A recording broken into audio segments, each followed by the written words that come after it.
Lahat ko sa ko lang kanin. Al. Ano nga? Magandok na ako ng kanin. Wala ng kanin. Yan. Lapit-lapit tayo ng kaldero. Di ka sumandok. Sabi ko naman, andyan naman sa'yo yung panandok.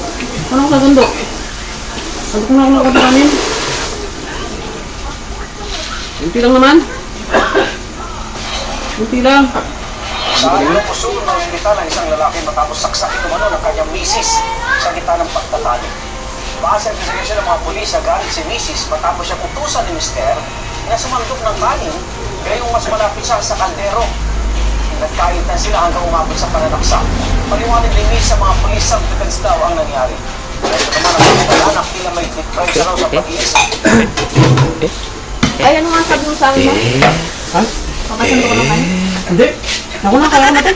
Ako na. Hindi, kaya ko na. Hindi mo magsalpo ko. Kaya ko na ito.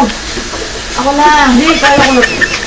Kaya ko na. Ako na. Malapit sa akin dyan. Ako na. Nakuha ko na. Ako na. Ako na.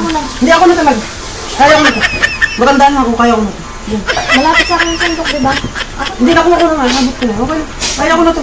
Kaya ko naman. Kaya gusto ka na kanin? Hindi.